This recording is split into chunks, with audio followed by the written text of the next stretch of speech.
Dans cette capsule, nous allons démarrer la correction de l'exercice 1 du sujet qui est tombé en Amérique du Sud le 21 novembre 2017 et dont vous voyez le début de l'énoncé également sur vos écrans. Alors, la situation d'abord. La chocolaterie Delmas décide de commercialiser de nouvelles confiseries, des palets au chocolat en forme de gouttes d'eau. Donc voici l'illustration.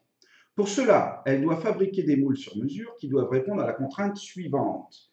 Pour que cette gamme de bonbons soit rentable, la chocolaterie doit pouvoir en fabriquer au moins 80 avec 1 litre de pâte liquide au chocolat. Donc là, la problématique globale de cet exercice, c'est de voir si la contrainte va être respectée ou pas. Bon, on n'a pas besoin d'avoir tout le temps en tête cette contrainte. Normalement, les exercices, les questions, nous y ramèneront.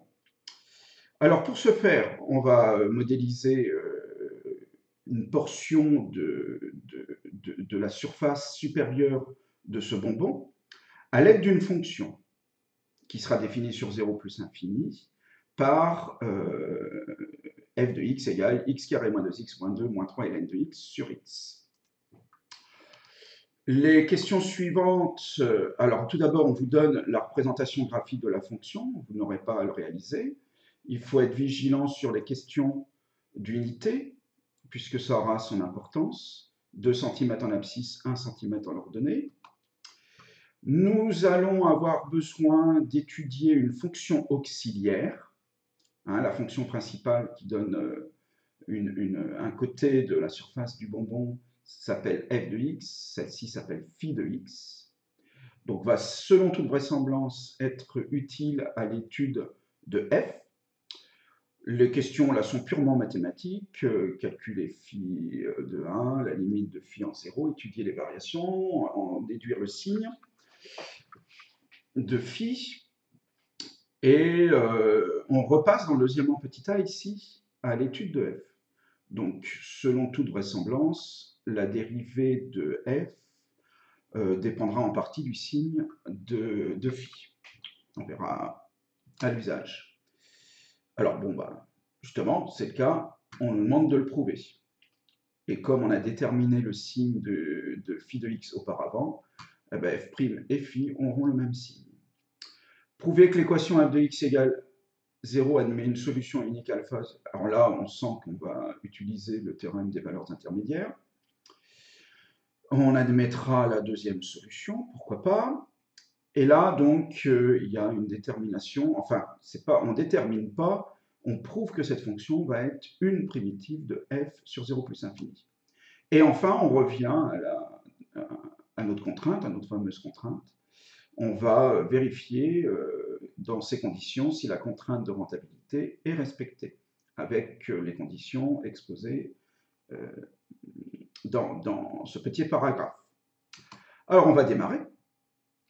Je vous rappelle que la question 1, alors nous sommes dans la partie A, premièrement, le petit a, et dans un premier temps, on demande de prouver que phi de 1 égale 0, je calcule tout simplement, ça fait 1 carré moins plus 3 ln de 1, mais ln de 1 étant égal à 0, au final, ça fait 1 moins 1 égale 0. Ça achève la première partie du petit a. Ensuite, on vous demande la limite en 0, seulement en 0. Alors la limite en 0, on va décomposer phi en deux fonctions, x carré moins 1 et 3 ln de x. La limite de x carré moins 1, c'est moins 1. La limite de ln de x, quand x tend vers 0 par valeur supérieure, c'est moins l'infini d'après le cours.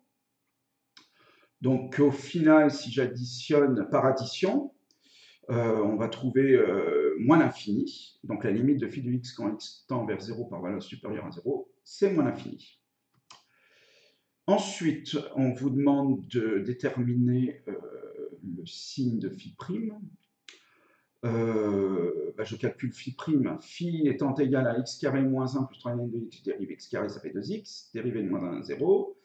La dérivée de ln de x, c'est 1 sur x. 3 fois 1 sur x, ça fait 3 sur x. Donc ma dérivée est celle-ci.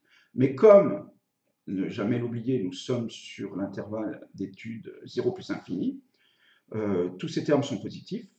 Donc la fonction phi sera strictement croissante sur 0 plus infini. Alors, pour terminer la résolution de cette question, on nous demande de déterminer le signe de phi. Alors, on va se servir un peu de tout ce qu'on a vu. Alors, la fonction est strictement croissante, mais phi de i égale 0. Donc, en fait, forcément, lorsque x sera compris entre 0 et 1 non inclus, la fonction phi sera strictement négative. Alors, elle s'annule pour x égale 1.